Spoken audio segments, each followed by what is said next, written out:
Hello, and I hope you're enjoying today's Time Space Visualiser. Next, I have the great pleasure of talking to an actress who, amongst other things, survived an encounter with the quarks. It's a great pleasure to introduce Kando herself, Felicity Gibson. Hello, Felicity. Hello, how are you? Oh, very good, thank you. Yourself? Yes, I'm well, enjoying the sunshine, and not much enjoying being so isolated. It's very weird, isn't it, to be living in this strange, quiet land. I mean, it's quite enough in the countryside as it is, but now you really can hear the birds sing. Yes, I imagine. And as you say, you're in a lovely part of the country, so it must be nice to enjoy peace and quiet and the walks. It must be a lovely area, though. It is. It's grand, yes. And the spring has sprung. Spring has sprung, the grass is riz. I wonder where the flowers is. Look, there's a bird upon the wing. Ain't that absurd? I always thought the wing was on the bird. My favourite poem. Oh. Who's written that? I don't know that one. It's an American, and I can't remember his name at the moment. So there we are. So you're obviously keeping up with, you're performing then during this isolation. But only to myself. I wouldn't want to embarrass anyone else. Well, thank you for joining us today. And I wanted to start, if I may, by taking you back to 1968. It's been a busy year. You've done Virgins of the Secret Service, Armchair Theatre, and you get a call for a children's programme, Doctor Who. Can you remember the first conversation you had with your agent about this? No, frankly, I can't. Sorry to be a disappointment. I just sort of went along for the interview. In those days, getting work was, I think, a lot easier than it is now. And so you went off to the BBC or wherever it was, and someone said, "How do you do?" And you sat down and had a little natter. And they either said, "You've got the job," or, "Sorry, you're too old, too young, too tall, too short," any excuse. But in this case, they said, would I come along? So we started off filming, which involved going by bus to a quarry somewhere in Berkshire. It was very cold and windy, as usual. And we had to endure, I think, about 3 long days of pre-recording, pre-rehearsal filming. And that was when I met Giles and the rest of the cast. So the preamble to it wasn't very important, or it was just a job, really. But am I right in thinking you'd had a costume fitting, obviously, before all of this? Oh, yes, that was funny.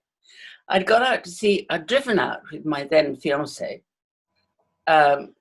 to Almeria in Spain to stay with my sister and her 3 little boys. And I got a call, how, I don't know, but to say, would I be able to go to Malaga, which was down the coast, and then quite a difficult journey because the highway wasn't built. So off we all went and thought we'll make a bit of a holiday. And there was the costume designer, and he fitted me with this, effectively a bathing costume with a bit of net curtain around the middle. And we all had a jolly nice time, and then had to drive back. But it was a good 6-hour drive round those twisty mountain roads. And my brother-in-law, who was called Jesus, insisted on stopping at every cafe on the way. And so by the time we got a quarter of the way, he had to be put in the back seat. You can edit this if you like. And then he complained when my fiancé was driving the car that he could see a red light on the dashboard and it was upsetting his holiday completely, and we'd ruined the entire thing for him. Anyway, eventually we got him back home and put him to bed. So it was a rather eventful introduction to Doctor Who then. Yes, well, thanks to my brother-in-law. And by the sounds of it, thanks to you, the costume designer got a nice little holiday at the expense of the BBC. Well, I think certainly the costume designer did, because he flew out to Malaga for it. I don't know why it was so urgent. Never mind. So what did you think to the costume? Because you say there's not a lot to it. No, there wasn't. I think that I sort of felt, that's what you do. You wear a costume, and that's what it was. But I don't think Wendy Padbury was terribly happy about having to wear one, because it didn't suit her at all. She found it very uncomfortable because it strapped up round your neck, and there was your legs were completely bare, and you couldn't wear tights or anything underneath it. So it was jolly chilly in that quarry. So that must have been quite a galvanising experience, though, for the cast, for everybody to be in these same sort of costumes, freezing cold in Kent. Yes. Patrick Troughton didn't have to wear anything unusual. Oh, nor did Fraser Hines, I don't think. Maybe he did at one point. Yes, he did. He had to wear one of the male ones, which was a rather heavier curtain strapped around your chest. Very bad. Yes, no, I remember Giles Block saying he didn't enjoy the costume whatsoever. No, I don't think he did. Oh dear, the things we do for our art. So you've done the location filming, which you say cold and possibly quite miserable. It must have been quite a relief to then get into the rehearsal room and studio eventually. It was lovely. And then we encountered our quarks, who were like little boys in uptown dustbins. And for some reason, there were 3 of them, and they were all called Freddie. And of course, in their dustbins, they couldn't see anything or where they were or where they should go. And so they used to lose each other. And so they'd call from inside their dustbin, Freddie, Freddie, where are you? It was hysterical. And of course, they had to be lifted upstairs and all that stuff. But we had a nice time. It was lovely working with Patrick and Wendy and Fraser.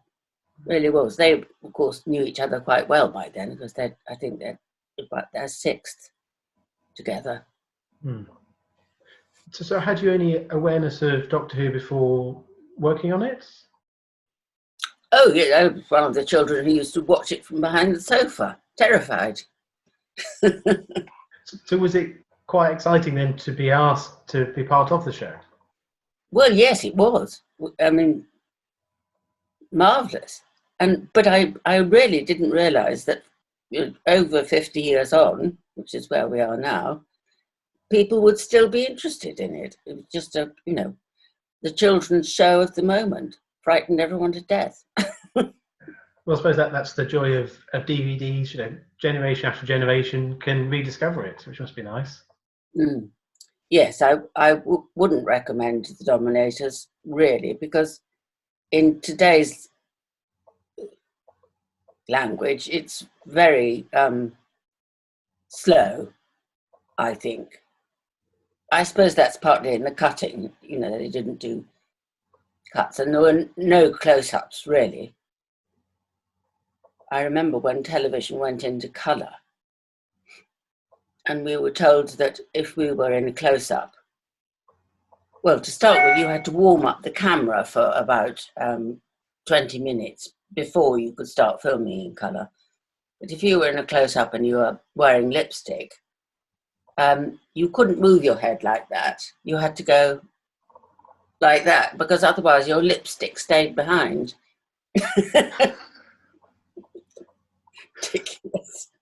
You think of how everything's done now with just a handheld little camera. It's moved on a long way since Doctor Who in black and white. So technical and a combination of technical things and quarks. Doctor Who must have been something of a learning ground for you then. Yes, I spoke. Well, it was a different sort of story. I hadn't done that kind of. I'd mainly been doing plays, and I did an episode of the Power Game. Oh, I don't suppose anyone really remembers that now. And various other things, but they were all sort of modern things. Apart from the Vortex I did, an old card play. That was good fun. Yeah, Carry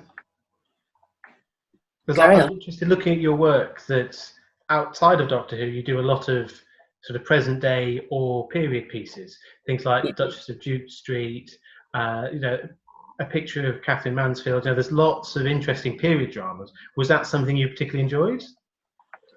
Yes, I you know, like putting on a wig.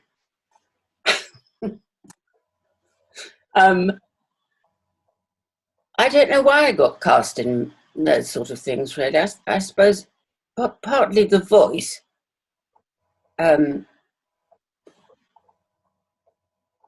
Adapted itself to that sort of speech pattern. But it was all great fun. Because I mentioned just then a picture of Catherine Mansfield, mainly because it had a fantastic cast and you are incredibly glamorous in the period setting. Do you remember much of working with Vanessa Redgrave, Jamie Brett, Michael Gambon? I remember Michael Gambon. I don't remember Vanessa Redgrave. I don't think I was in that. Or am I? I'm sorry. My memory is not as good as it was. But you know, you look very glamorous in it, and it's something. It's a series that is out on DVD for people to enjoy. So, Oh, is it? yeah. Oh, didn't know that. I must admit, in preparation for the interview, I watched it yesterday, and you look very glamorous in the period outfit for that one. Good. I must try and get hold of it. I'll send you a copy. I'll sort that out. But just going back to Doctor Who a second, the director Maurice Barry was often seen as an actor's director. What do you remember of his methods? Was he good with actors or more technical? Or I don't really remember about him at all. I know Wendy has stories about him, or but you know, he just wielded our jobs. It was somehow not very glamorous to be acting on telly. It was just what you did, you got paid for, and that was, and you went home. no, of course, you know. The rest of it. Yeah, I didn't see myself as a personality or anything very special. That's what I did for my living. and of course, you know, television and film was interwoven between theatre. So I suppose it's just what job comes along next. Really, was there a particular preference? Well, I didn't actually do any theatre at all. I went straight to television, and was in one or two films, but nothing very important. I suppose Caroline Lamb was the biggest one, where I played the part of Lord Byron's girlfriend, if you like, before he took up with Caroline Lamb. and that was nice. Very nice man, Richard Chamberlain. And of course, another film was One Brief Summer, which, if anyone has seen it or the poster, is it's Clifford Evans, Peter Egan, and it says introducing Felicity Gibson. So was that quite an exciting project? Yes, it was. It was indeed. Because it was 6 weeks of filming, and in that respect, it was you learned how to pace yourself. Otherwise, you would get too tired to be on set. And we had a nice director. Have you got the name of him? Because he went on to do much bigger things than that. I don't off the top of my head, no. No, never mind. He was very good indeed, and we filmed it all in a house in Berkshire, I think. Anyway, it was never really going to be a hit, I don't think. Didn't have a strong enough storyline. Yes, no, older man falls in love with young girl, which is fine, but it had been done before. Yes, it's not perhaps the most original plotline, but No. but it seems that it was shown internationally even when it was released. Was you aware of the possible scale that it could be? Not really, no. I don't think I had very much else to do with it. I'd gone on to the next thing by then. And I did meet Peter Egan again. We had a laugh about it. Yeah. As an actor, you're working intensely with somebody for 6 weeks, and then you might not see them again. So was it quite nice to catch up with Peter then after the filming? Yes, it was very nice indeed. He's a funny man. He had embarrassments on that film though, because he was meant to be able to drive a car and he couldn't. He was meant to be able to swim, he couldn't. I mean, these things I'm sure he mastered in time to come, but at that point in his career, so he was sort of slightly embarrassed, I think. But I'm sure many actors are guilty of that, saying they can ride a horse or fence, whatever they need to get the job, I suppose. Yeah. Did you ever do that? The horse that I had to ride bolted in mid-shot with me on it, and we headed straight for the camera crew. I've never seen a crew move as fast in my life. It chucked me off then, which was, fortunately, I didn't break anything, but I didn't like that horse.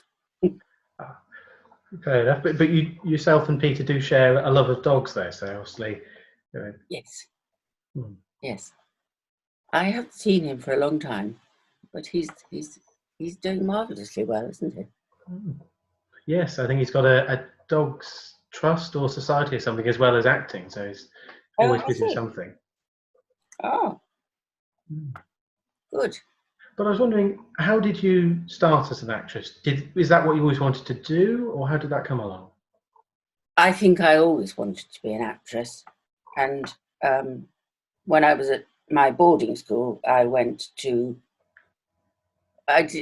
sort of given the lead in all the school plays and did all sorts of poetry society exams and, anything that was acting oriented. Had elocution lessons, of course. But my dear old teacher, the moment I said I wanted to go to drama school, she dropped me like a hot potato because, the young ladies didn't go to drama school and become actresses. We went on to do more gracious things. Apparently, I took no notice. But acting wasn't in the family or anything then, was it? No, not at all. Never had been. Yeah, I suppose my claim to fame before was my father's brother, who was in the RAF during the war and led the dam busters raid, Guy Gibson. So he was our hero. But I suppose, as a young girl, he was just your uncle, I suppose, as well, though. Well, sadly, he died before I was born. I sometimes think that, had he not died, I probably wouldn't have been born.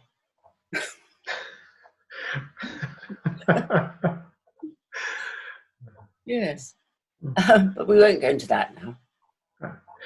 So, acting, perhaps, it's obviously what you wanted to do, but you perhaps didn't have all the support behind you. How did that first job come about then? Well, of course, I went to drama school straight from school. That was a culture shock. I think there were only 3 of us in my year who'd been to private school. And I felt very out of touch. Anyway, so at the end of the 3-year course, one did a production, or the year did a production for agents and people to come along. And someone asked me if they could be my agent, which was good. And the first job I ever did was the Power Game, I think it was. Do you know differently? You probably do. No, that it would have been the Power Game, and closely after would have been the Newcomers. Yes. I think the Newcomers was actually the first job, but the Power Game, no, we did the exterior shooting for the Power Game the week before I did the Newcomers, and then the studio stuff for the Power Game afterwards. So I sort of fell into good work quite quickly, which was lucky. It's always luck. Do you think, obviously, it's a lot about talent and ability, but do you think part of it is who you know and luck then? Yes, once you begin to get a sort of name for yourself within the industry, then you get offered jobs that you wouldn't have thought were coming your way. But being a blonde-headed, long-legged person, which I was in those days, I suppose, those kind of parts, really. I suppose that's something you embrace, because looking back, you're very much what I think of as the image of the 60s. So no doubt you're busy and then high demand for everything. Well, I was certainly lucky in that I got very regular work, and then Caroline Lamb came along, and then of course by that time I married, and that boy you were just talking to was imminent. So was that a conscious decision to move away from the industry to look after family, or was it that the roles weren't what you wanted? What prompted that move? No, I thought, well, why employ someone to look after your children when they're your children? So I just stopped working, and then when they were school age, then I tried to get back into it all, and succeeded slightly. Duchess of Duke Street was then, and 1 or 2 other things. The Danton's death I did post children. That was good fun. Well, gruesome, but good fun. Because that was a play for the month, am I right in thinking? I think it was. In those days, BBC had a play every week, the Wednesday play, and every month a sort of posher version. And so I was in one or two of those. But I sort of knew my way to the Beeb. And because I Indeed. suppose these were times when, say, play for the month, play for Wednesday plays, it must have been a great sort of opportunity for jobbing actors like yourself, that each week they needed a different cast for a totally different story. Now, that must have Yes. been a great environment to work in. Well, it was. And I mean, unlike today, well, you hardly ever see a play on the BBC. It's all serials. It was a nice atmosphere to be working in, because, as I said earlier, it was a job. That's what you did for your living, like going out and being a carpenter or something. And it wasn't sort of,